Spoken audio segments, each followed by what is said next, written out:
Well, hello. Welcome to Healing Outside the Box. My name is Jean Tiberio, and I'm a nutritionist and a wellness coach. One of the things I do here is if I see something on the news that's a bit sciencey, I may regurgitate it and do some women's splaining. Because let's face it, the nutrition biz is about 99% female. Not that that's a good thing or a bad thing, it's just a thing. Now, I came across an article in the New York Times Magazine that I want to tell you about. The basic gist of it is that we all used to assume that if you want to eat more calories and not gain weight, you simply have to exercise more. As it turns out, the truth is more complicated than that. Back in the old days, and by that I mean the 70s, we were told that out of total calories burned, 50% of the calories are needed to run our bodies. For example, keeping our heart beating, making new cells, breathing in and out, and thinking lovely thoughts with our brains. And the other 50% went towards exercise or general activity. That has turned out not to be the case. We actually need more than half of our total calories to just run our bodies. And that is because running our bodies is pretty complicated. In addition to our beating hearts and expanding lungs, we have to make proteins, create energy from glucose and fatty acids mostly, make new cells, which turn over faster than we might think. I believe every 14 days for skin cells. We also have to repair damaged cells, digest food, balance our hormones, and think those lovely thoughts in our brain. It seems like, with the miracles of modern medicine, I love saying that, we should be able to precisely figure out how many calories we burn based on our height, weight, gender, and age. But the truth is that there are so many interacting factors that we can only guess at it. It's a bit like weather forecasting in that regard. We've got the highs, the lows, the dips in the jet stream, and things that happen that haven't started to happen.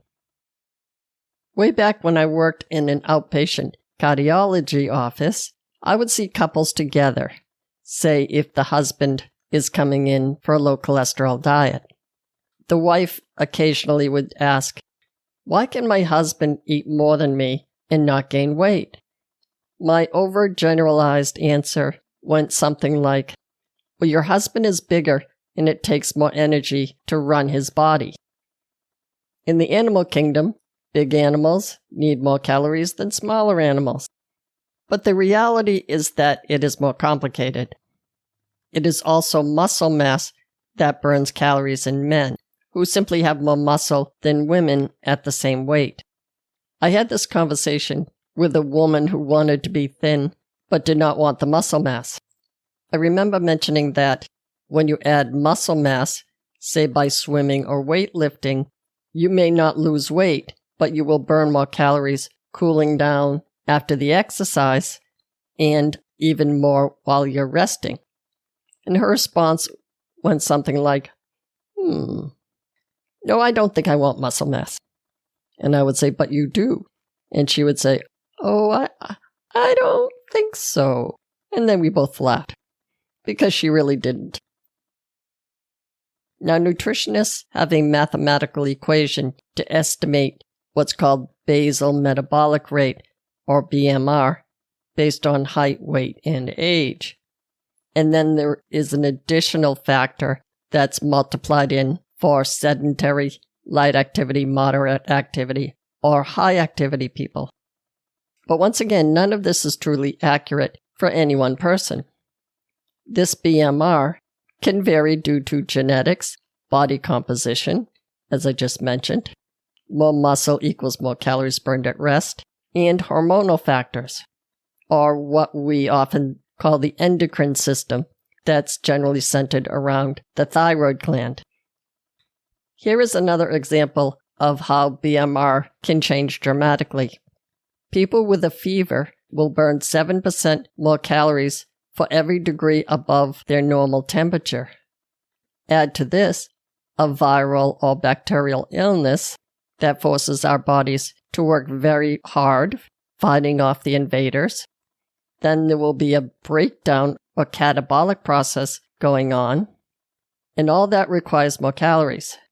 Then we have to build back the cells that are getting attacked and dying. That requires the production of immunoproteins in white blood cells, and so forth. If a sick person gets placed on antibiotics, the antibiotics will kill our delicate microbiota, or the healthy microorganisms in our GI tract. This will upset our balance of organisms in our GI tract and its functions. That will all create the need for more calories. At the same time, most illnesses will generally kill our appetite, so weight loss may occur while we are sick. However, you've probably noticed that when you recover from your illness, you seem to regain the weight that you've lost fairly quickly. That is not the weight God's picking on you, but more an adaptive survival mechanism that kept us alive for all those years prior to the age of, refrigerators. Here's another example that supports a point I eventually want to make, and it's this. People with chronic diseases often burn a lot more calories. If you think of our bodies as a machine, say like a car that runs on fuel, i.e. calories, the most efficiently run machines will need less gas, or in this case fewer calories, than a machine that is battling an abnormality or mutation or disease state. For example, people with cystic fibrosis are very thin. They are burning extra calories just trying to breathe normally. People with cerebral palsy, more often than not, have trouble gaining weight due to multiple factors, including involuntary movements and physical difficulties swallowing, digesting, and absorbing food. People with chronic obstructive pulmonary disease, or COPD, and those with congestive heart failure will lose weight due to respiratory problems. It simply costs more fuel to breathe in and out when it's more difficult to do so. And unfortunately, a not so uncommon sign of possible cause of sudden weight loss might be cancer. That would be the perfect storm of involuntary weight loss. Let me back up and mention here the definition of a calorie. A calorie is literally a form of heat energy. I know this is snooze material, but I love talking about it. The term calories and kilocalories are usually interchanged, but basically a calorie is the heat energy necessary to raise 1 gram of water 1 degree centigrade. And primarily, it's carbohydrate and fats that get broken down for energy. You can break down protein for energy, but it's very inefficient to do so. And our bodies, as you're probably getting the hint, like efficiency. Now, the denser the calorie content of a particular food, the more energy per unit weight is released when that food is broken down. So for an example, pure fat is 9 calories per gram. Pure carbohydrate is 4 calories per gram. Protein is also 4 calories per gram, but it will cost you energy to produce energy from it. So if you mention all this at a cocktail party, your friends, before they walk away, might call you a genius or a dork, depending on whether it's a Facebook virtual cocktail party or not. So the point I want to make here, I know it's about time, is that it is nearly impossible to accurately figure out exactly how many calories we will burn on any given day, because predicting total calories burned, once again, is like predicting the weather. There are simply many factors interacting in a complex puzzle. Scientists can do a relatively accurate estimate of calories burned on only one day by giving a subject water labeled with isotopes and then measuring the byproducts in the urine or blood. But that is crazy expensive and only gives you the calories burned on one particular day. It's not worth the effort and expense. Let's say you're in the hospital and the dietitian wants to figure out how many calories to put you on while you're there. She will usually do a basal metabolic rate based on height, weight, and age, and then multiply it by an activity level, and then possibly factor in physiological stress if necessary. Then they can still do bed weights to find out if you're gaining or losing with the calories they've estimated. Now, if you're a burn victim, you will burn a ton of calories, and all the mathematical calculations go out the window. Ditto for post-op infections. So even in an acute care hospital setting, it is still only an estimate. If you want to read about this in more detail, there are 2 links that I can give you, and I'll put them in the show notes. The first is an abstract from the journal Science with an option to read the entire journal article if you subscribe. The second is the article from the New York Times that actually gave me the idea to talk about this. While I'm in the process of boring you to death with this information, I thought I would give you the estimated calories through a typical lifespan. So for the 3 people that are still listening, here is the breakdown for additional calories burned.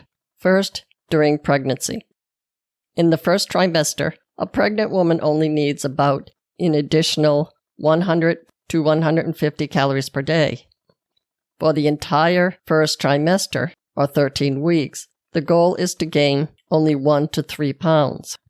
If you maintain your weight during the first 3 months, that will usually be fine as well, provided that you are eating quality food and not just additional potato chips.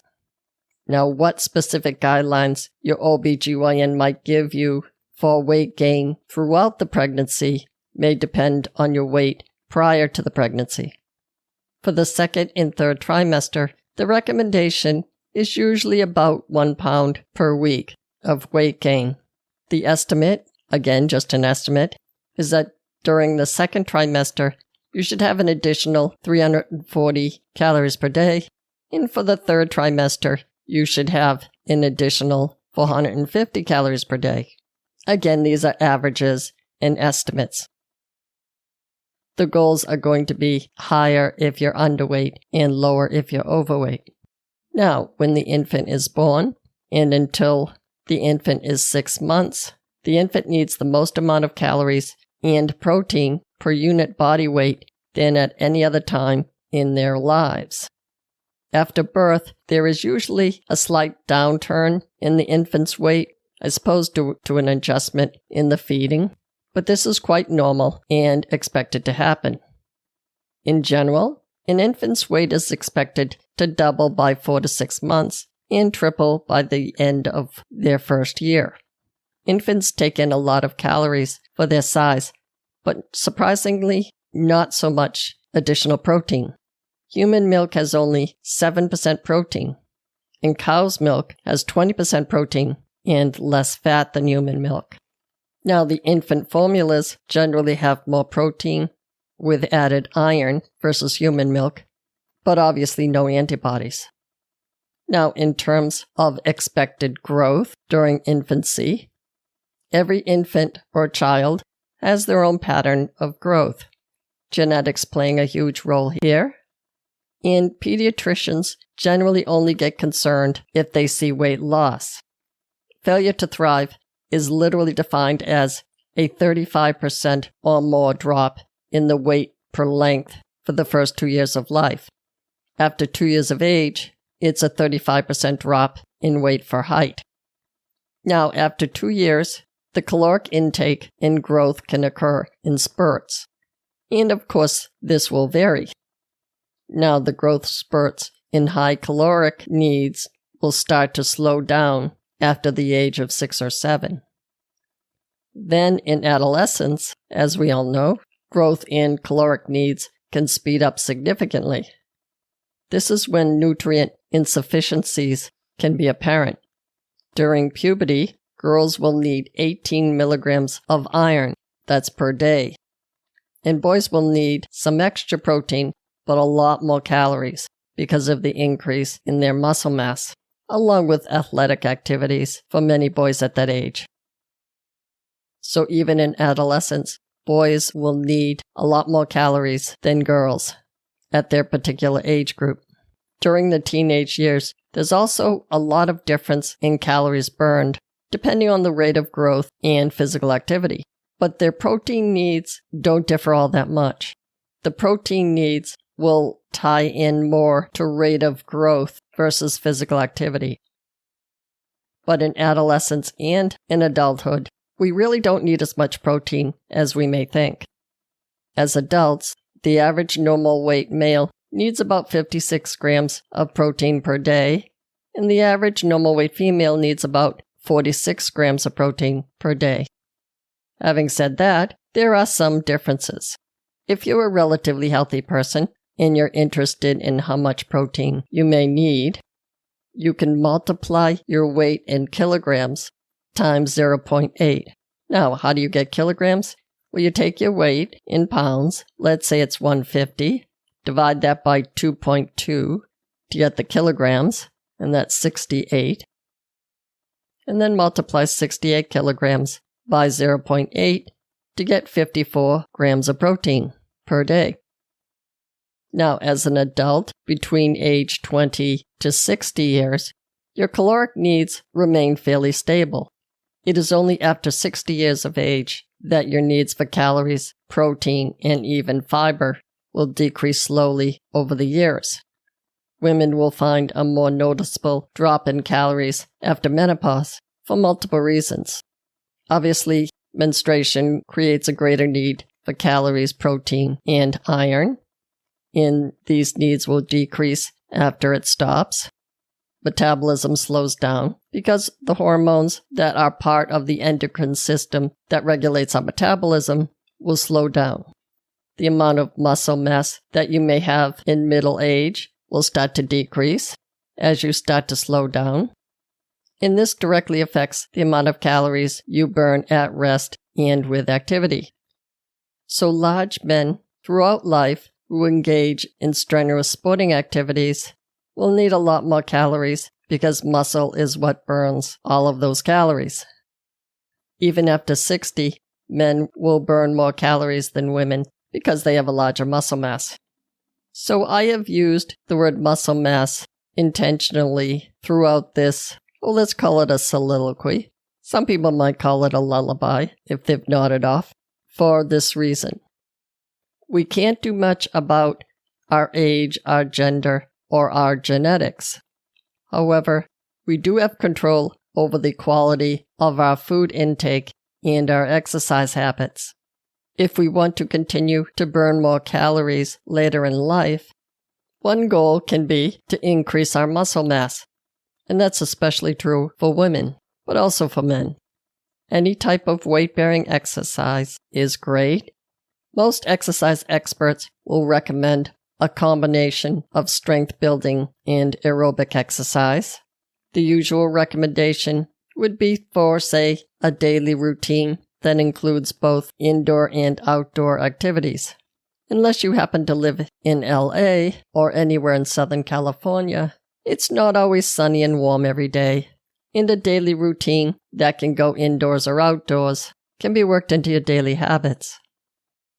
The exercise experts will suggest that if you add it to your daily routine at a certain time, then you will miss it if you skip it.